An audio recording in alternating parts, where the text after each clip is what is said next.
Are you excited for brisket? How are you going to eat the brisket? You going to eat it in a sandwich? You going to eat it in a taco? With potato salad?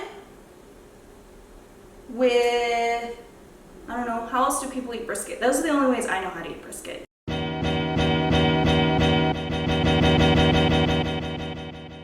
Today I am super excited. I am going to show you how I make my vegan brisket. What we're gonna use for this is Vital Wheat gluten. And Vital Wheat gluten is just flour that has been hydrated, and the gluten has been separated, and then it's dried again into a powder. So this is all gluten. So if you're gluten sensitive, I'm sorry, this is not for you. There's nothing really to substitute the gluten for, at least not that I know of. So all you're gonna need is 2 cups of Vital Wheat gluten. So to that you're gonna wanna add 2 teaspoons of your favorite veggie seasoning, and I have seasoned salt because that's my favorite, and I have 1 teaspoon of garlic powder. So that goes in. I'm going to whisk that together so it's all combined. And then to that you're gonna wanna add up to 1 3/4 cups of warm water. So you're gonna add that. You can add like half of it first and then mix it together. And then you're gonna wanna mix it until it becomes a dough. The whisk was not a good choice. All of the recipes I've seen say to knead it for about 2 minutes. That was not enough. Just depending on the kind of brisket that you like and that you're used to. If you want a firmer texture, I would say knead it for a little bit longer. But if you like that really fatty texture of brisket, I think 2 minutes should be fine. If you accidentally put too much water, you can add a little bit more of the Vital Wheat gluten to dry it out. What we're making is Seitan, which is a really popular meat alternative for vegans and vegetarians. You can use this for almost anything. You can change the seasonings. You can add like a poultry seasoning to make things like mock chicken or fake chickens. The most surprising things about this brisket is the texture whenever it's done, the way it looks. It looks really stringy and you can see like fibers throughout that make it look very realistic. So I'm gonna let this sit for a little bit while I make our broth. For the broth, all you're gonna need is veggie broth, and you can also use water and like a veggie bouillon cube, but I just like to use broth, and this is usually what I have. Soy sauce, need molasses, and this is the messiest thing I've ever used in my kitchen, and I hate cooking with it, but I know how necessary it is for certain recipes, and for this one it is necessary. It needs a little bit of oil and liquid smoke, and this is what gives it that really smoky brisket barbecue flavor that makes it taste like it's been smoking overnight. So this is essential. So you're gonna need 6 cups of veggie broth. Recycle. Recycle what you can. And if you can't recycle it, don't buy it. 2 tablespoons of the soy sauce. 1 tablespoon of oil. 1 tablespoon molasses. Half a teaspoon of the liquid smoke, because a little bit of this goes a long way. Oh, you can already smell it. It smells like Texas. So mix that up, and then we're gonna heat it on the stove, and once it boils, then we're gonna put the seitan in. But we need to cut the seitan first, because that mother is gonna quadruple in size. I'm gonna cut this into 4 pieces.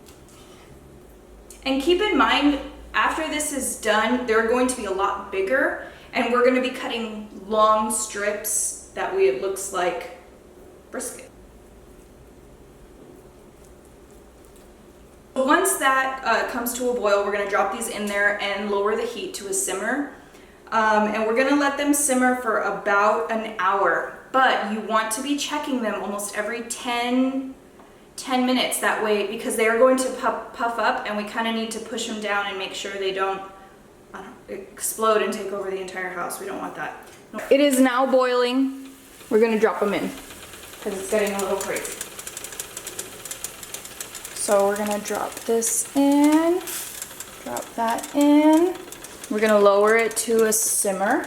You are going to want to cover this, but leave it a little open so steam can escape. Don't want them to be pushing up the lid. So we're gonna let this sit, and we're gonna come back every 10 minutes to push them down. So you can see now that they have puffed up quite a bit. They're a lot bigger. So you're just gonna kind of push them down, and they'll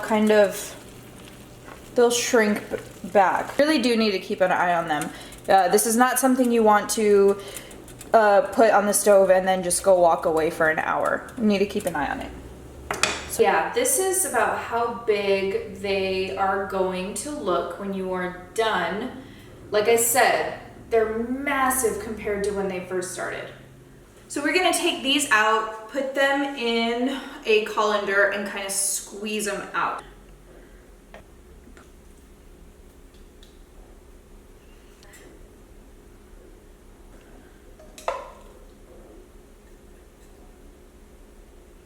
Oh, so I think what I'm gonna do is I'm gonna get a bowl. I'm gonna use the flat side of the bowl just to kind of squeeze out some extra water. Put these in the fridge for like 30 minutes, just to let them cool. All right, so once they're cool, you're gonna wanna cut them into long strips.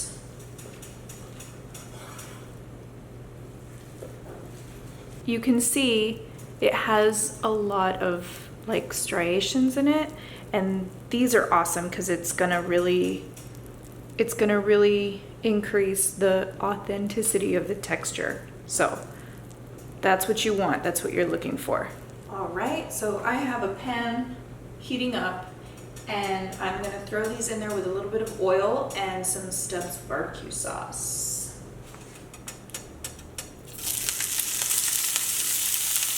I like to add just a little bit more of the seasoned salt and pepper, so you can really see that color. Now we add the barbecue sauce.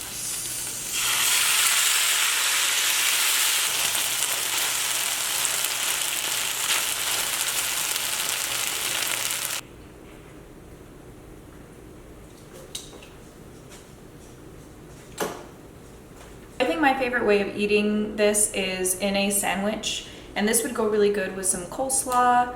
I went to a barbecue place in Austin that actually put potato salad in their sandwich. That was amazing. You should try that. But I'm just going to make a simple sandwich. I have some lettuce and pickles.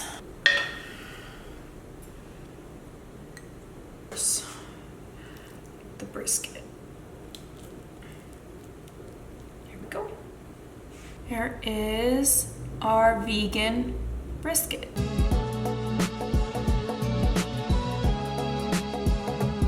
What is this, a house of Seitan?